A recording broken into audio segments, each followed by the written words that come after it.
Buen, buen día a todos y bienvenidos a este nuevo desayuno de Foro Competencia, con un pequeño sobresalto inesperado al principio, pero que se ha solucionado. Y hoy tenemos un tema que es el tema de deporte y competencia en América Latina, en la cual generosamente Bernardo Cascão del estudio Barbosa Musnich en Yaragao, en Brasil, ha aceptado la invitación para abrir el debate, pero la idea es que como el concepto de la invitación es hablar sobre el tema en América Latina, también la idea es que luego la presentación también en aquellos países en los cuales ha habido casos, digamos, que alguien quiera compartir, digamos, también se puedan compartir. Así que bueno, sin más, Bernardo, the floor is yours. Well, Julian, thanks. Thanks for the invitation, and I'm sorry for the hiccup here. I think I had to change some setup for another meeting I had this week, and I was not being able to identify here. So sorry for the delay, and sorry also for speaking in English, but I want to save you from my poor pronunciation in Spanish, although I can perfectly understand everything and read in Spanish. I don't want to make any terrible mistakes and make a fool of myself in front of you. Julian, I prepared some slides here just to foster our discussions. And I don't know if I can share this. I don't see the button here on the Yes, you can.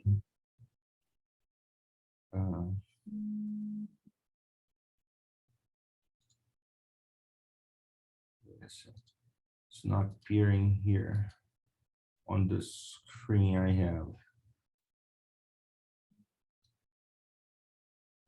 Well, but I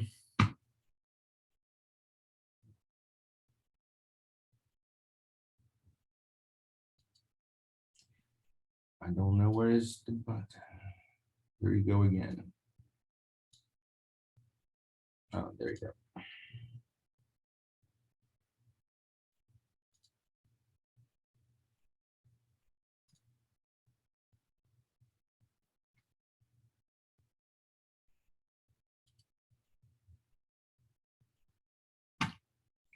Well, I guess I'm not going to be able to share with you because of my computer.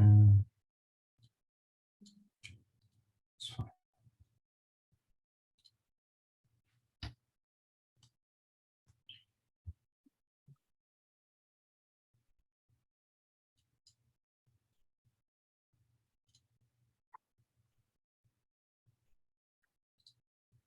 If not, you can go ahead without slides, or you can use the slides without showing them.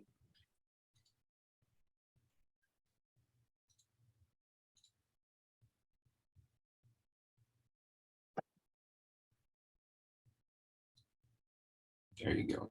Now I have it.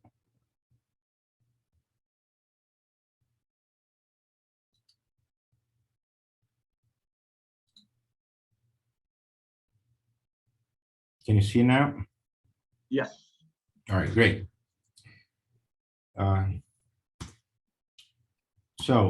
Without further ado, I think that the topic we are discussing today is very interesting for all of us, especially in our region, where we are all very passionate about, especially for football fans, as myself. And I actually had a different slide here before, which I excluded, considering that my team, Flamengo, lost yesterday.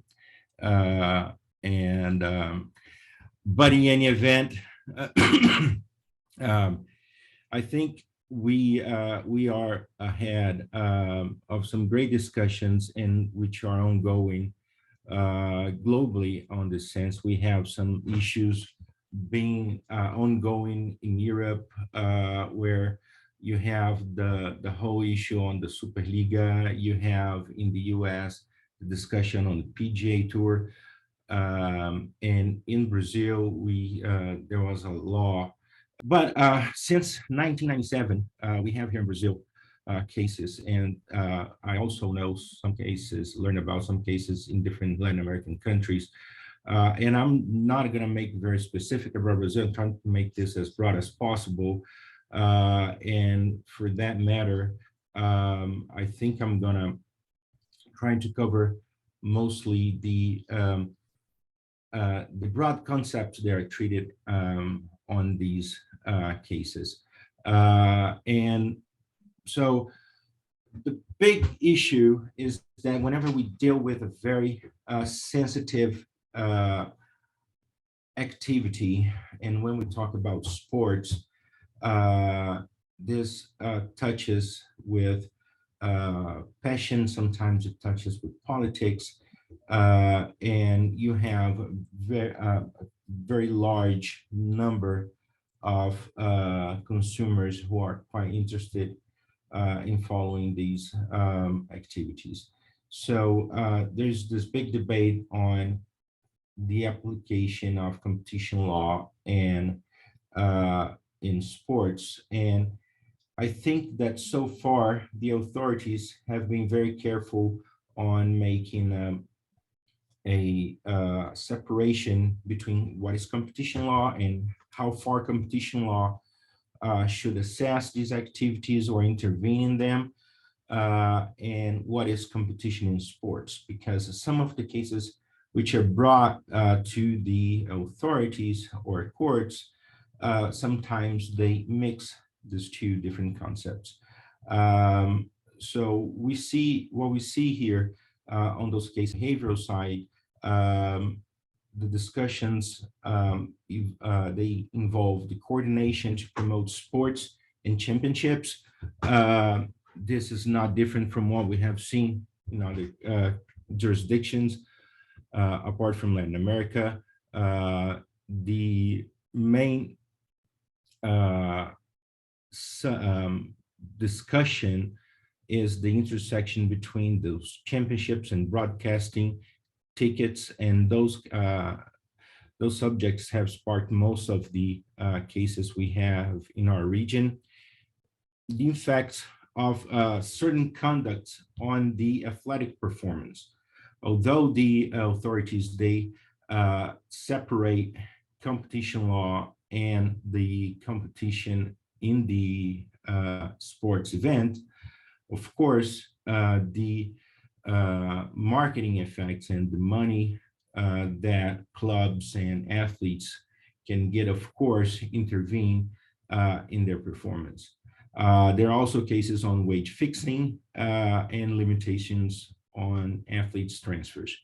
In the merger cases, we do have transactions involving athletic corporations, and now in Brazil, as I mentioned, we do have the Brazilian football corporations, which is an innovation from the law. We are discussing now in Brazil the creation of leagues, and this is probably going to be a big subject in the next year, and that will follow on agreements involving broadcasting rights. So just to go on the cases we have in Brazil, this is just a timeline on how it evolved, when they began. The first one dated back from 1997, and in 2010, Global, which is the biggest media company in the country, with Clube dos 13, which is an association, it's not a league in itself, it's just an association of some of the major football clubs. They settled the case with CADE, and it involved the negotiation of the broadcasting rights of the main national championship, which we call here the Brasileirão. And I'm going to discuss about it in detail in a second. The second case started in 2014 when the federal prosecutor brought a new case also on broadcast rights, bringing some of the topics that were discussed in the first one, but to mention how the smaller clubs were not getting the necessary cut of the broadcasting rights. And this case was shelved in 2015. Back in 2019, CAGI started this big investigation, and there are two cases actually, and they were merged in one. So I just refer to them as broadcast number 2, 3, and 4,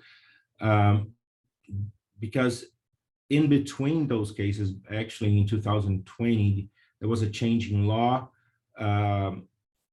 that modified the ownership of the broadcasting rights. So before then, both teams had to agree on selling or licensing the broadcasting rights for each match. Now the home team owns it.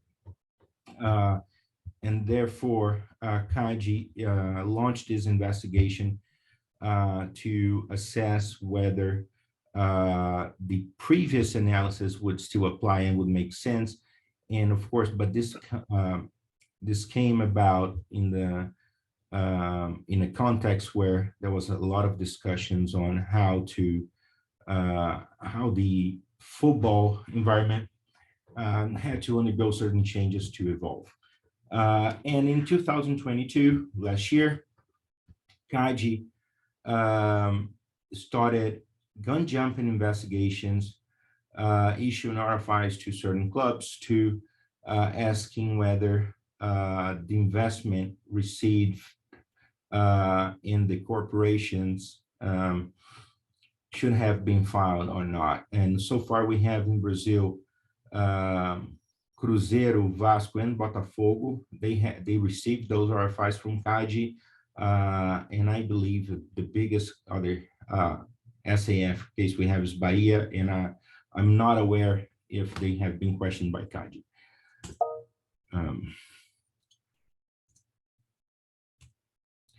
So the broadcast, the club broadcast case number 1, which is Clube dos 13.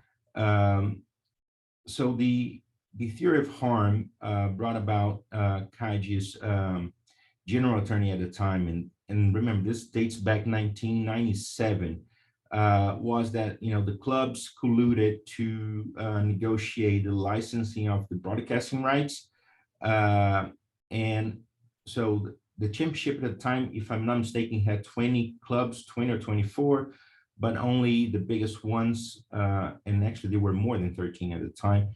The smaller ones were not involved, and there was agreement clauses in those agreements giving Globo, the broadcaster, exclusivity in all media outlets, so air TV, cable, and pay-per-view, and an English clause where Globo would have the preference to renew their agreements. So a couple years later, in between CAGI's decision terminating the investigation following an agreement with the parties, this collective agreement fell apart. Clube dos 13 actually did not function as in the past anymore, and Globo entered into separate agreements with each club. And that's why both Globo and the clubs entered with the agreement with CAGI. But the decision ending the case is quite interesting because the commissioner, Cesar Matos, at the time, made a quite extensive analysis, making use of literature specific to competition law in sports, referencing some interesting aspects of the American Needle case from the U.S. Supreme Court. stating that, clubs must cooperate to produce a match, and they must cooperate to produce championships. And although there are competitors in the field, coordinating to negotiate the broadcasting rights can lead, and most likely lead, to positive net effects. So, of course, they cannot, as in American Idol, they cannot coordinate in everything. But when it comes to organize the championships, they lead to positive outcomes. Regardless if those negotiations are separate or collective. And Cesar Matos at the time, he got in deep on several aspects, make a very extensive economic analysis of it. And most of what he said still stands today. On the exclusivity part, Kaji asserted that if limited to certain conditions, the exclusivity actually generate efficiencies, because the broadcaster had to extract all it could get from the from the agreement and recoup the sunk cost and avoid free riding, need that type of arrangement. And without providing such exclusivity, clubs in the end of the day would receive less for their product. So the decision that Kaji came to an end was to allow exclusivity, but to separate the media. So they had to offer different packages for air TV, cable, pay TV. But remember, we're talking about decision in 2010 where broadband was not widely available, streaming was not a reality at the time. So we are yet to see how this is going to evolve. But broadcaster could either provide a joint offer for all media outlets or separate ones. But Kaji, on the flip side, understood that the English clause was unlawful because it lowered the probability of most efficient bidder winning and actually reduced the revenues that clubs could reap from their products.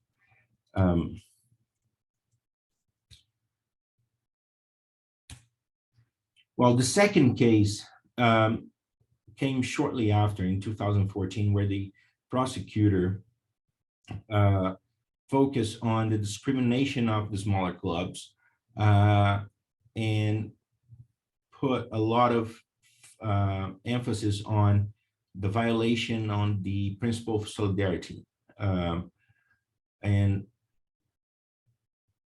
although the big clubs had separate agreements with broadcaster, the federal prosecutor also claimed that they still colluded to obtain better conditions for themselves, leaving the clubs from the north and northeast apart from those better benefits.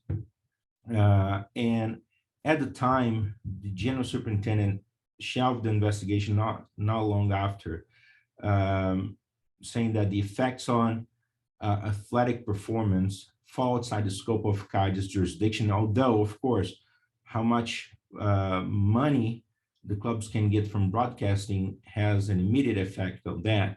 CADE can only issue decisions pertaining to the economic part and competition on markets.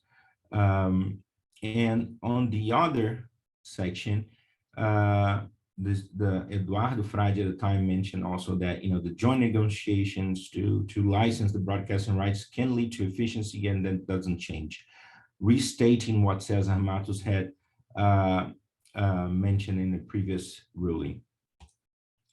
Now, in 2019, in the midst of this whole change in the law and clubs that we're about to receive, this new way of getting investment through acquisition of shares. CADE sparked this new investigation. Now with a focus, and actually I just saw that the number here is wrong. I'll correct that later. So is focused on the discrimination of clubs and broadcasters that had separate agreements in cable TV. So what happened after 2014 is that Turner managed to acquire the broadcasting rights for certain teams for cable TV only. And the agreements with Global mentioned that, clubs that had agreement with Turner for pay TV would receive less for the open air TV. And in the midst of that, there was the effects arising from the changing law. So Alexandre Cordeiro, who at the time was the general superintendent and now is the chairman in CADE, issue the decision to initiate the investigation, which is still in the preliminary phase. It's ongoing, but there's no decision out of that. But there is an indication that CADE can reassess some of the aspects that led to the outcome on the previous cases.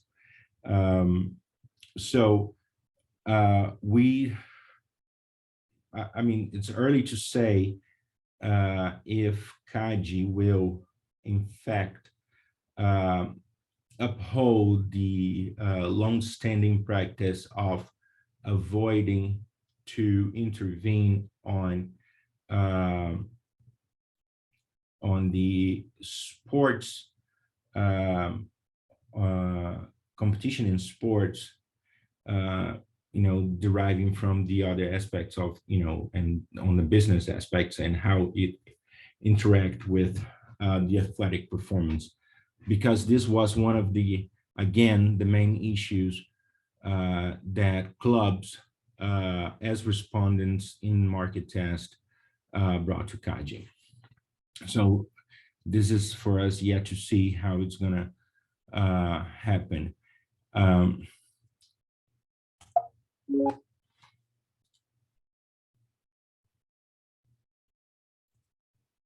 Well, so in the looking broadly, what we have so far in Brazil, and this really resembles what we have seen elsewhere in other jurisdictions apart from Latin America. The CADE has affirmed that clubs can organize themselves in leagues and they can coordinate to negotiate agreements to promote the championships, and that efficiencies come out of that, provided that they are careful to abide to certain standards and avoid generating issues in other markets where they should compete regularly. And on the broadcasting part, so far, companies bidding, and there not have been many, they should avoid the use of English clause, and when joint sale of broadcasting rights across different media, those agreements, they have to follow what's in the first decision from CADE so far, until of course the authority comes in decision in the later case. So but we are in the right in a moment where clubs are discussing in Brazil if for the biggest national championship, if they're going to create a league, most likely they will, how this league will function, and how the broadcasting rights will be negotiated from next year onwards. So it might be the case that the clubs and broadcasters will come to an agreement before CADE issues a decision in this ongoing investigation. And the big issue last year on sports here in Brazil was the football corporations. So the law passed allowing, clubs which are civil associations to spin off their athletic department, the football athletic department, but they had mandatorily to use to segregate the professional male team, the female team, and they could also include in their esports. And esports is something that is to be considered because all the SAFs we've seen here include esports, as streaming is becoming a big thing. And in the last World Cup, it was a surprise, the number of viewers in streaming, and esports has become a great stream of revenues for some of the clubs. So they had to spin that off, drop that down, put in a company, and then investors could acquire a stake in it. But the original clubs had to maintain at least 10% with certain veto rights. So CADE issue RFIs to all of them.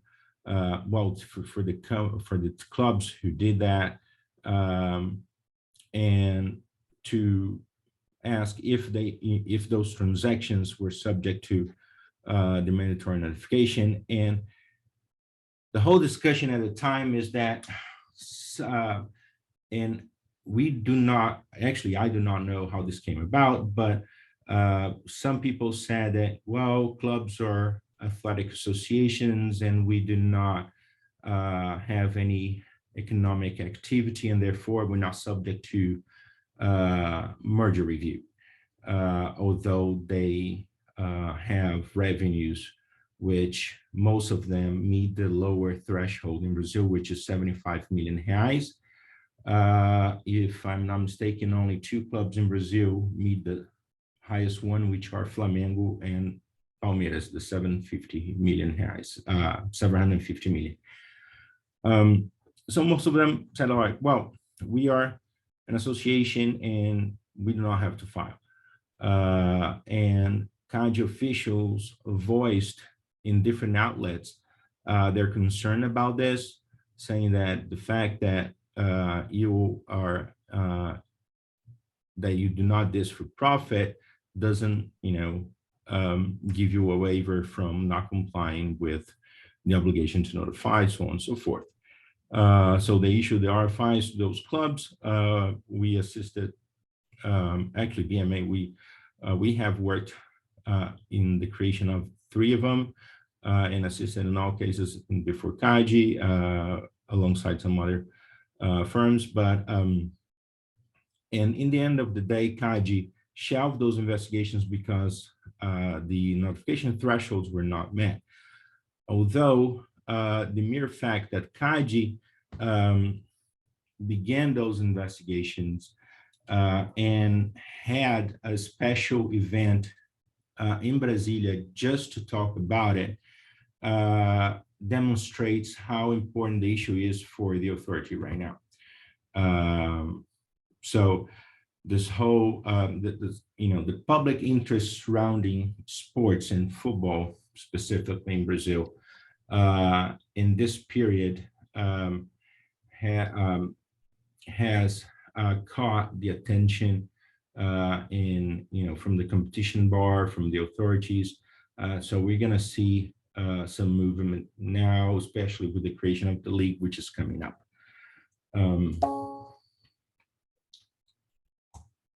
So these were the SAFs that happened last year. The RFIs were issued to Botafogo, to Cruzeiro. Cruzeiro is the one where Ronaldo invested and is the controller shareholder. we have Vasco and Bahia. Bahia received an investment from the same club which owns Manchester City. And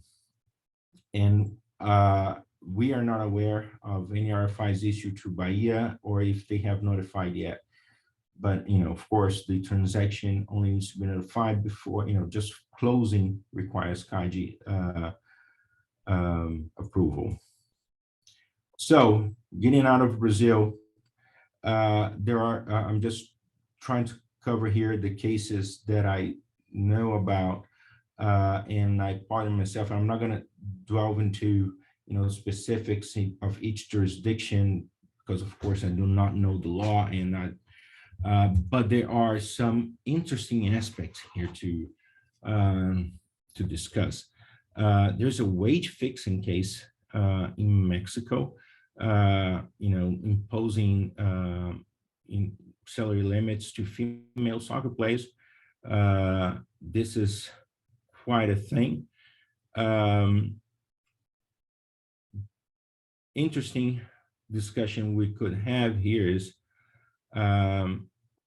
there are, the caps on overall expenditures and financial fair play in other jurisdictions, limiting the overall expenditures in sports, and and they lead to, and they are handled in different manners. There are caps on salaries, there are caps on overall expenditures. But in this specific case, from what it seems, there was a wage fixing arrangement. And there were also an agreement that limited the transfer of players, something that had been discussed in the past in Europe by the European Commission as before. So we see here that although this there is a connection, or let's say on the transfer of players, this could have a component on the organization of sports. For instance, when players can be transferred, the windows from they can come from one tournament to the other, when they can enroll in championships, so on and so forth. The mere fact that players were prevented from being transferred in itself would violate competition law. That's from what I understood, and I am looking forward from the colleagues here from the other jurisdictions who can comment on those cases and enlighten on how they were dealt. In Colombia, there was a case on the sale of ticketing. And this is quite interesting as well, because this is another important stream of revenues in the promotion of sports, and for some sports, and this case dealt with football. But if we think about other sports that do not have such a big space in the media and in broadcasting, sometimes ticketing is their only or the most important source of revenue. So this case has an important component there, and if we look at how it resembles the organization of other major events, let's say the World Cup, the finals for CONMEBOL, so on and so forth, it's interesting to see how this could affect. And of course, we're talking about here tournaments which are not only national, sometimes they are wider than national. Let's say Copa Libertadores, we have clubs playing in each country every week. But when it comes to finals, of course, the most affectionate fans would be keen to travel to other countries to see their teams play. And in Chile, there were cases on broadcasting rights as well. And the most important aspect, what I see here, is that the authority was diving quite deep on the aspects of how the broadcasting rights and the owners or the licensees of those rights should negotiate and make them available in order to promote the most benefits to consumers and clubs. Well, I mean, this is just some of the information we were able to get there, and on the fines, and the Chilean authorities were, and I think this was a court actually, was very specific about.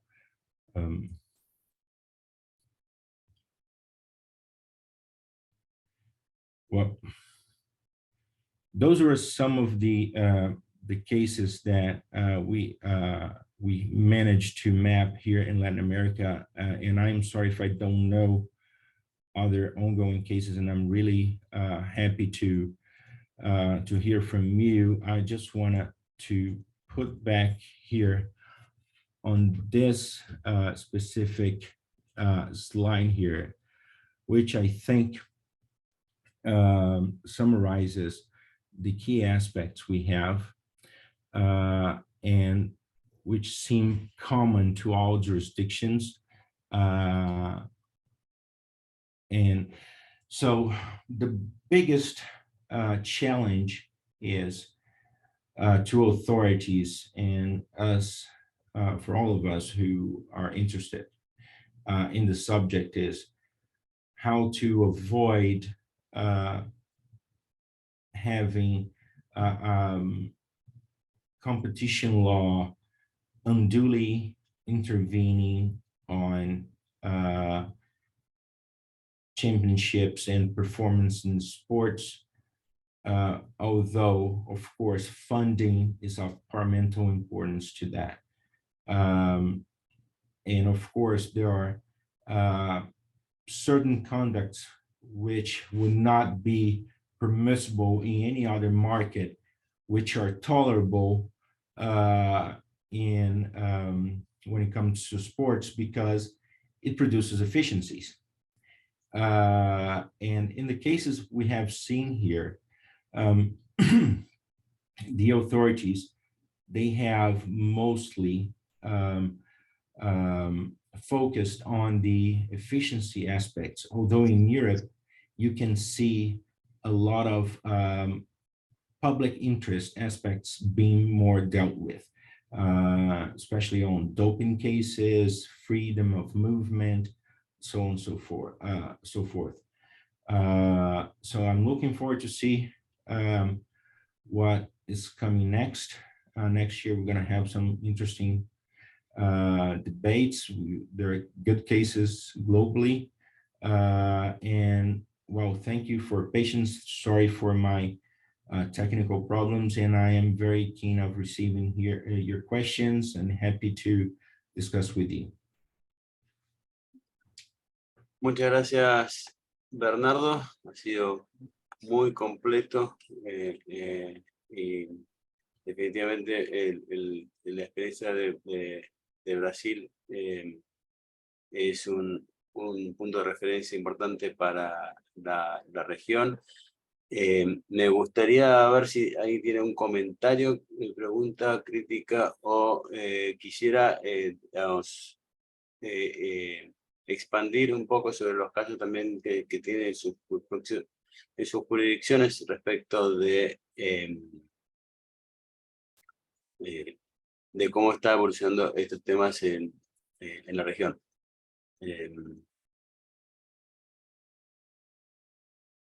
Don Felipe.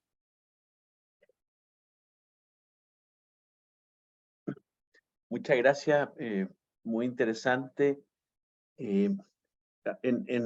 Quería hacer un comentario, quería hacer dos comentarios, uno específico sobre Chile, después otro general, que es un tema más que yo creo que nos debiera importar en la región. El de Chile es que también hubo otro caso donde la Fiscalía demandó a la Asociación de Fútbol a propósito de las cuotas de incorporación que agregó la asociación para subir de una subliga a otra liga, ¿no? La asociación aumentó el monto de esa cuota de incorporación en forma muy abusiva, y eso, según la Fiscalía, disminuía los niveles de competencia, ¿no? Entre la subliga y la liga principal, y ese caso se resolvió satisfactoriamente a favor de la posición de la Fiscalía y fue confirmado por sentencia de la Corte Suprema. Entonces, ese es un caso anterior, de hace varios años atrás, y yo creo que ese es el primer caso en Chile de competencia en temas de deporte. Y después viene mi otro comentario general y la reacción de Bernardo. Y es, bueno, es evidente que el deporte es un negocio, ¿no? Es una industria, y esto generalmente se ve reflejado en los derechos de venta televisivos, ¿no? Es ahí donde más se ve que es un negocio, ¿no? Pero también es algo más que un negocio, ¿no? Y es una pasión que puede nublar a muchos, digamos. En Argentina, que no habla de fútbol no tiene tema, digamos, ¿no? Y en el caso, yo tuve la experiencia de ser el fiscal en el caso que acabo de relatar en contra de la asociación, y yo en la investigación puse una condición, y la condición era que los investigadores principales no fueran fanáticos del fútbol, porque el fútbol nubla, ¿no? Y el deporte nubla la vista de los investigadores, ¿no? Y empieza uno a querer utilizar o tener la tentación de utilizar instrumentos que quizás no son los más aptos, ¿no? Para ese tipo de regulación. Y ahí mi comentario y mi pregunta es en relación a la colusión y a la tensión que se produce de competencia en el deporte y la necesidad de que existan espacios de colaboración profunda, ¿no?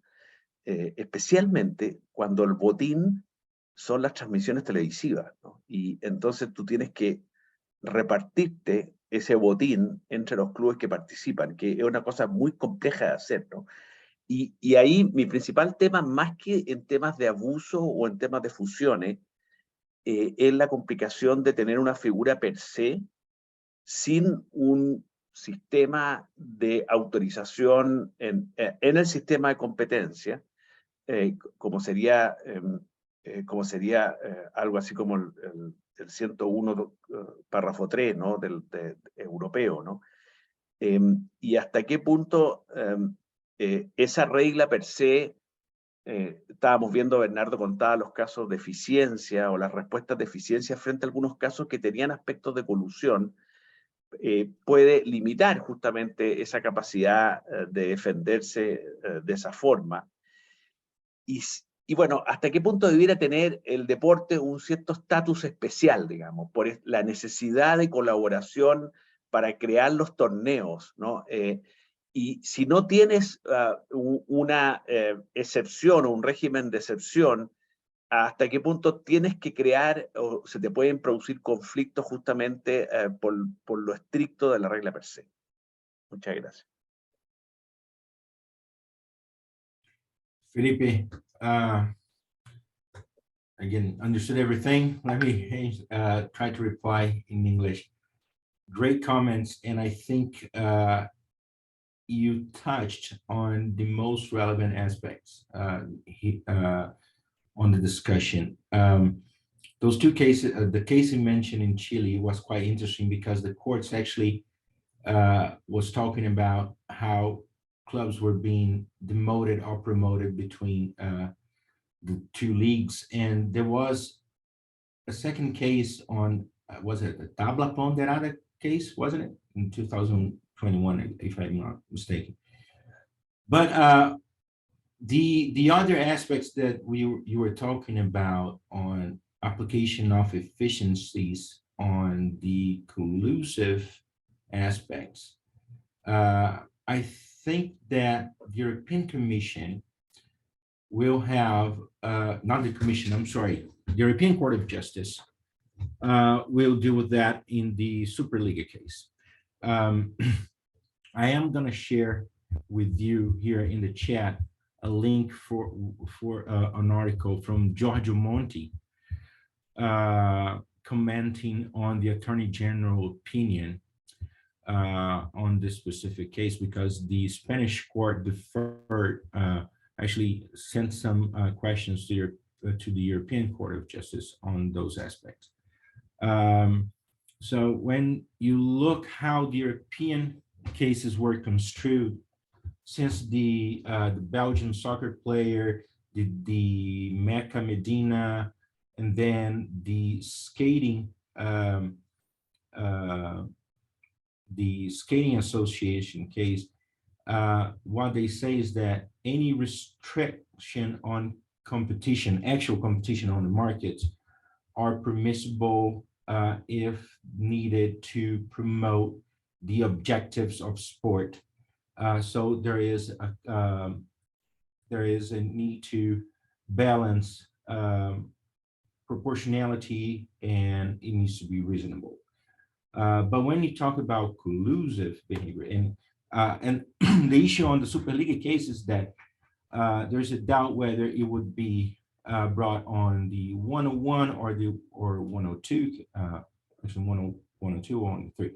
So if it would be a cartel violation or a dominance case, and if a cartel, coordinated conduct, if it would be an infringement by object or not.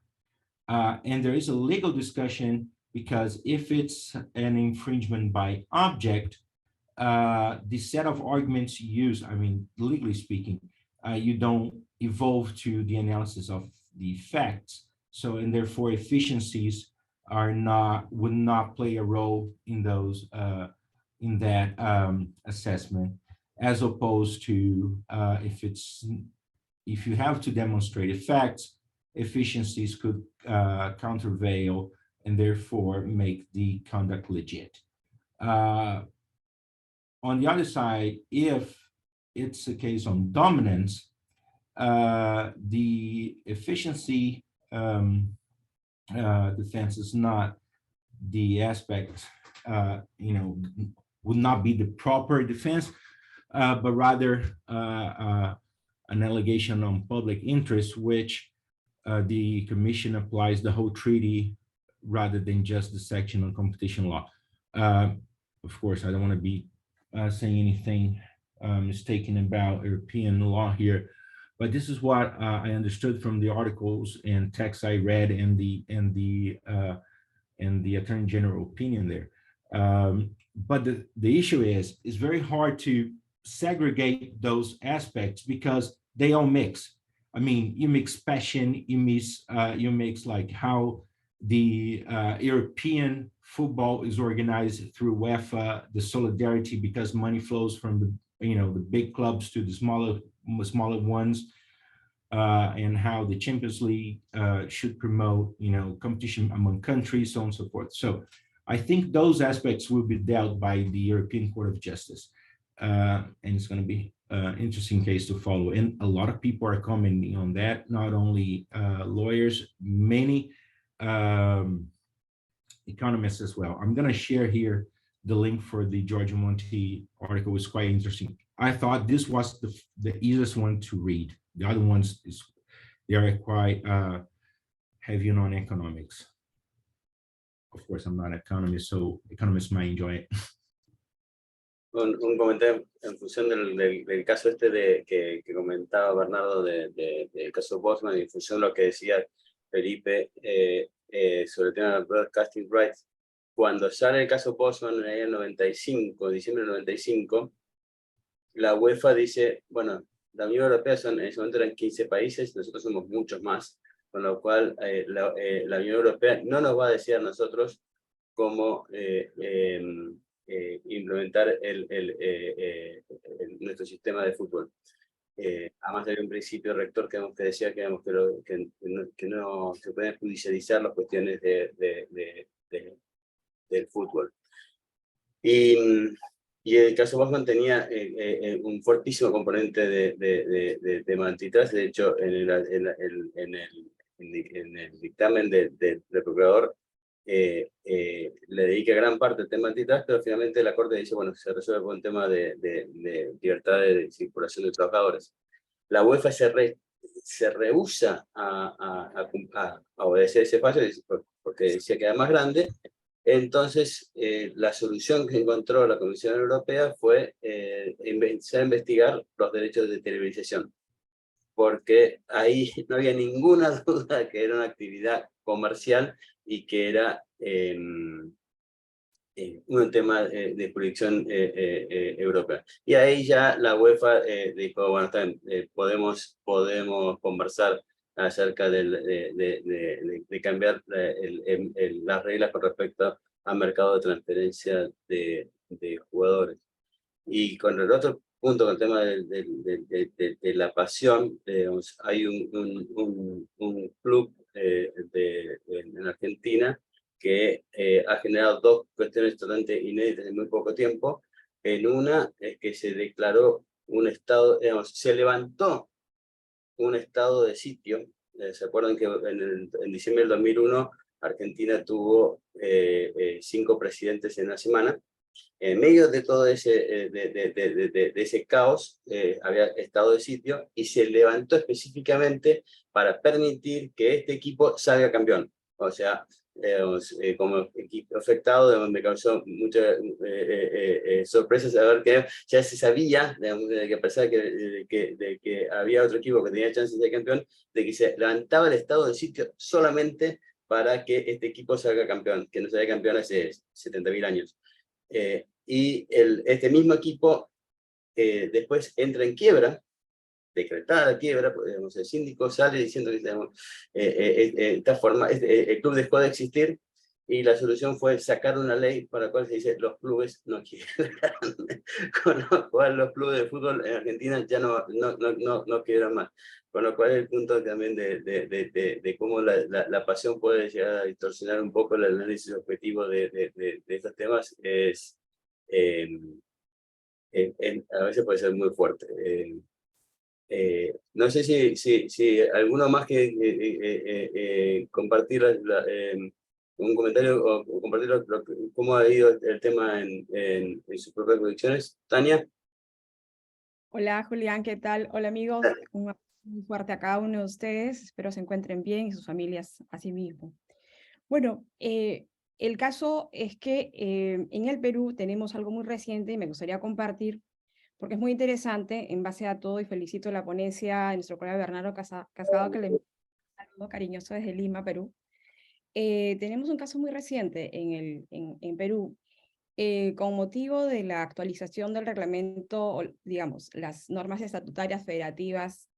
Aquí en el Perú tenemos una Federación Peruana de Fútbol que se encuentra a cargo de todos los aspectos a partir de bueno, la venia de la FIFA, ¿no? De centralizar la gestión de los derechos audiovisuales. Sin embargo, lo que sucede es que para la realización del campeonato del año 22, o sea, el año pasado, se cuenta con un nuevo estatuto que entró en vigencia en noviembre, sí, octubre, para ser 22 de octubre del 2021, y que establece estatuto, no explícitamente, que bueno, necesariamente tienen todos los clubes, miembros de la federación, tener que cumplir la normativa federativa. Eso quiere decir que el operador, o sea, toda la gestión de los derechos sexuales esté a cargo de la propia federación. Sin embargo, lo que ha pasado es que ya existían contratos, ¿no? hay diversos clubes, un grupo de clubes tenía contratos que iban a vencer, otros que vencieron, y resulta que en los contratos tienen una cláusula, algunos de los clubes, todos los clubes tienen con un solo operador, que se llama el Consorcio Fútbol del Perú. Este ha venido gestionando todo el asunto del negocio del derecho audiovisual, y resulta que un grupo de clubes tenía la cláusula 3.1, en todos iguales, derecho de preferencia, que al vencimiento, evidentemente, tenía que el consorcio continuar. Y se han agarrado, digamos, de esa cláusula para poder, digamos, evadir el cumplimiento, aparentemente, de esta norma federativa. Porque hay que decir claro que la norma federativa, con esta actualización del reglamento, lamentablemente no es muy clara si es que el incumplimiento de la norma federativa, sobre todo en tema de licencias, permite realmente que haya, o sea, que se genere o no una controversia. El año pasado, a finales del año pasado, se interpuso una demanda ante el séptimo, ahorita se encuentra el caso en el séptimo juzgado comercial en el Poder Judicial, y se interpuso junto con una medida cautelar. La medida cautelar, por las condiciones en las que se encuentra el asunto, pues ha sido declarada fundada, se ha otorgado la medida cautelar, y por lo tanto todo se declaró en stand-by hasta el momento en que se pronunció sobre el fondo. El problema realmente de todo ello es entender precisamente la legislación nacional, la aplicación de las normas y la seguridad jurídica, tanto en virtud de todos los contratos que ya se encuentran, unos que han concluido, otros que están por concluir, y segundo, también los aspectos, como bien, y en la línea que señala Felipe, ¿cómo estás? Un abrazo muy fuerte, los aspectos de orden de libre competencia. Entonces, la precariedad normativa de poder, incluso para el Poder Judicial, es un enorme desafío, aparte de conocer el negocio, es otra cosa, pero en la aplicación de la norma, la precariedad normativa torna esto aún más complicado, porque no se tiene claro los estatutos, que es lo único realmente que podría sostener en la manera de incumplimiento, y segundo, también los aspectos necesariamente de libre competencia, porque tendríamos, valgan verdades, solo el artículo 61 de la Constitución, que establece en el segundo párrafo, bueno, todo el párrafo dice: el Estado facilita y vigila la libre competencia, combate toda práctica que la limite y el abuso de posiciones dominantes o monopólicas. Ninguna ley ni concertación puede autorizar ni establecer monopolios. Y en el segundo párrafo señala lo siguiente: la prensa, la radio, la televisión y los demás medios de expresión y comunicación social, y en general las empresas, los bienes y servicios relacionados con la libertad de expresión y de comunicación, no pueden ser objeto de exclusividad, monopolio ni acaparamiento directa ni indirectamente por parte del Estado ni particulares. Sucede que el operador, es decir, en esta situación compleja, lo que se ha propuesto con una fórmula un poco de punto de convergencia es un contrato de asociación, pero tampoco no es muy lista, digamos, muy inteligente tampoco en el momento de la distribución por cada uno de los clubes. Entonces, actualmente la situación está entre que, digamos, este consorcio Fútbol del Perú, que ha venido gestionando todo el asunto de los torneos, utiliza solo un operador, Gol Perú en este caso, y tiene preferencia al momento del vencimiento también de los contratos. Por otro lado, la federación lo que está proponiendo es que exista no solamente un operador, se exista a través de ese operador se suman otros 4 más, muy bien, e inclusive no solamente para transmisión, digamos, a través de cable, ¿no? o pagado, sino también que pudiera haber un operador de televisión abierta, ¿no? Entonces, como no existe entonces actualmente una legislación ni reglamento específico para el espectro audiovisual en el comercio deportivo, entonces tanto los entes involucrados como la jurisdicción ordinaria tendrán que hacer uso de su mayor esfuerzo en el momento de la aplicación de la normativa y la seguridad jurídica. Bueno, muchas gracias por los minutos concedidos. Gracias, Julián. No.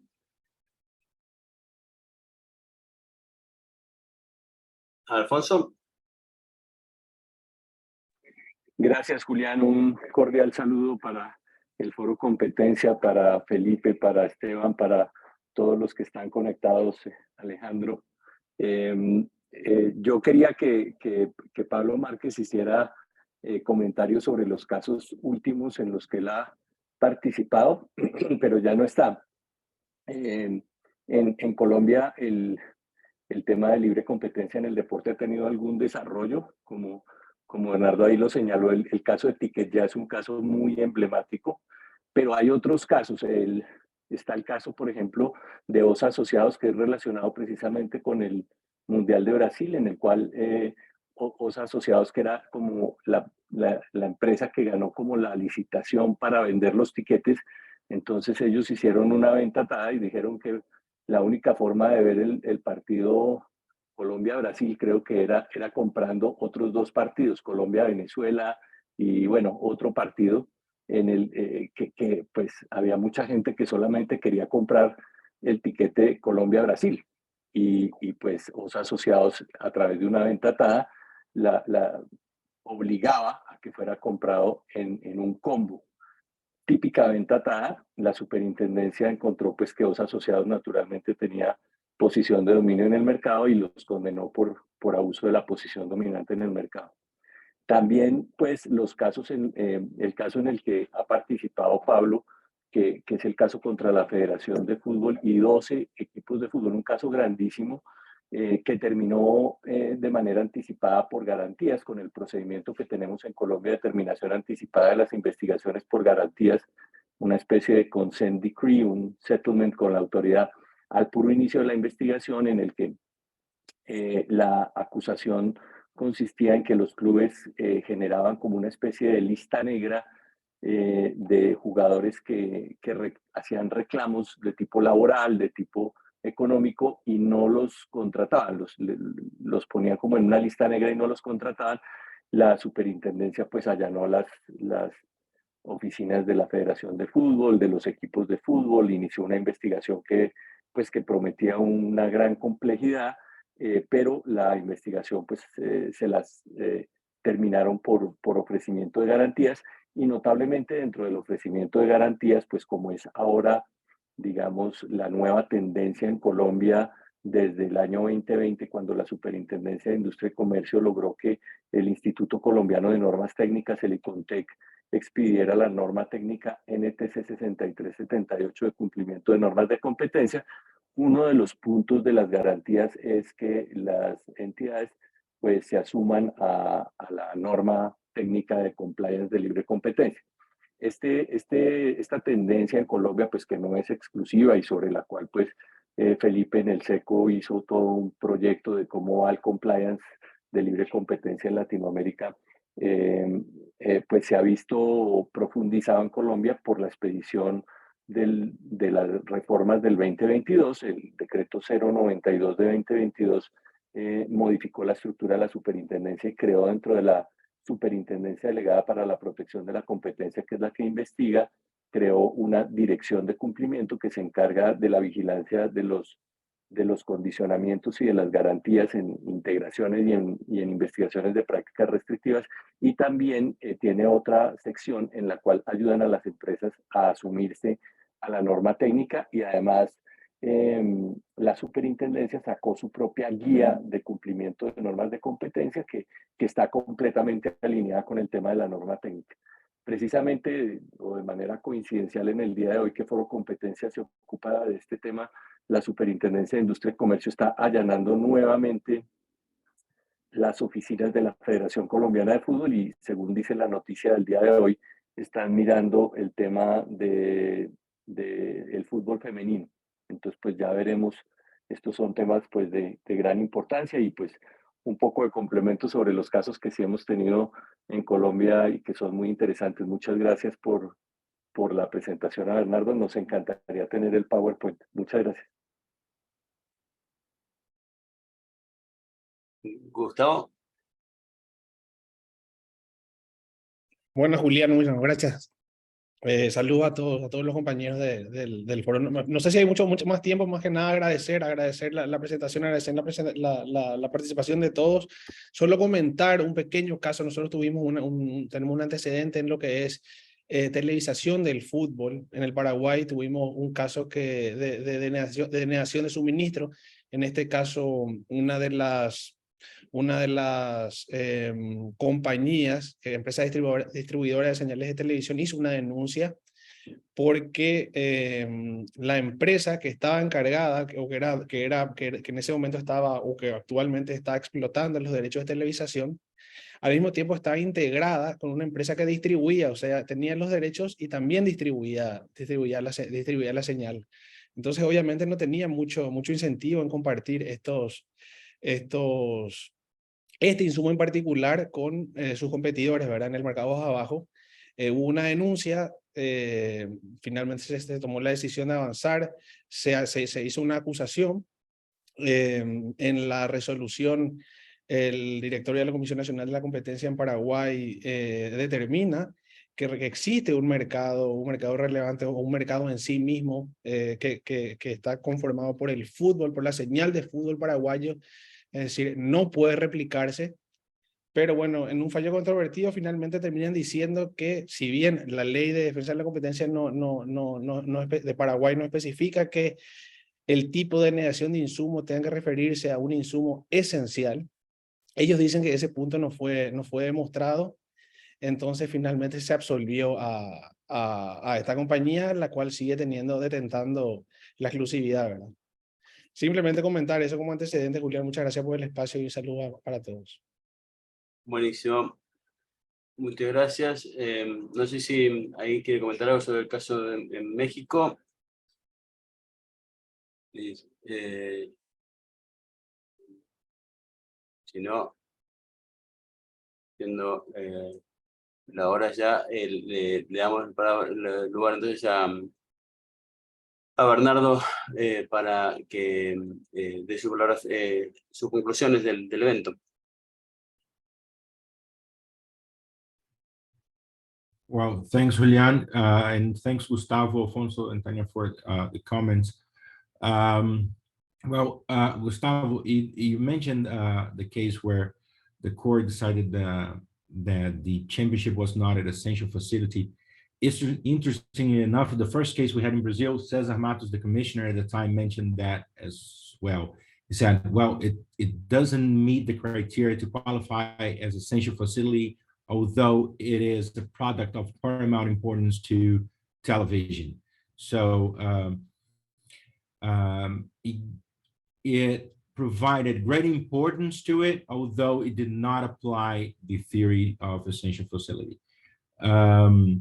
I think we have in common in many countries here that, media outlets today, they operate in different channels, and with streaming, we are to see how this is going to evolve, because one of the issues Kaji is going to, wanted to investigate in the last case it started was what they call the blackout of matches in certain regions, because you have historically in Brazil we do not have a great number of people with access to paid TV in general, either cable or pay-per-view. So the matches were broadcast on open TV, and not, some regional matches, even in the national championships, were not broadcast. But with streaming, this becomes easier because, on open TV, the broadcasters can only have one channel because of Brazilian telecom regulation. As opposed to streaming, you can stream as many matches as you want. But on the other side, what we have interesting here is that if all matches can be broadcast simultaneously, the overall value of the championship might be affected. So I am well aware there is an economic aspect here on the actual amount of money that clubs might rip out of the broadcasting rights, where there is an optimum number of matches broadcasted, which might be lower than all games together. So we are yet to see how this is gonna come out. I'm really looking forward to understand how economists will respond to that, because of course, if there are payers willing to invest in acquiring streaming or pay TV, this is one case, but for free access to matches, this is a different one. So let's see how this is going to come about. I'm also looking forward on how the European Commission is going to decide the Superliga case, because of course this is our authorities, and I mean, as we look at the European Commission for inspiration, because and they have a great influence on our practice here, despite all the differences we have on how Europe is set up. But the Superliga case might bring us also some interesting aspects. Well, again, Julian, thank you for the invitations. Thank you all for the questions. I think we had some great comments here. Looking forward to see you some other time. If you have any questions, please feel free to send an email, contact me. I'm more than happy to discuss this subject. I'm a quite fan of sports in general. I sent here the link for the Giorgio Monti article I mentioned, and I see that Tanya sent the interview that from a case. Well, hope to see you sometime soon. Muchas gracias, Bernardo. Realmente ha sido un debate muy apasionante, fue muy interesante el tema. Claramente hemos visto simplemente la punta del iceberg, algo que está por evolucionar en formas totalmente desconocidas. Así que les agradezco a todos, a Bernardo por la gran presentación, y a todos por haber participado y haber tenido la paciencia al principio. Los convoco para el próximo desayuno, que va a ser el 13 de abril. Ahí se va a lanzar un informe muy interesante que está terminando el centro que dirige Felipe, y que no sé si Felipe quiere dar un anticipo de lo que va a ser el próximo desayuno. Va a estar bueno, no se lo pierdan. No, es muy interesante y eso, no se lo pierdan. Ok, dicho esto, los esperamos entonces el 13 de abril. Gracias a todos por haber estado acá. Chao. Adiós. Muchísimas gracias. Chao, que estén bien. Oh. Listo. Muchas gracias, Julián. Gracias, Julián.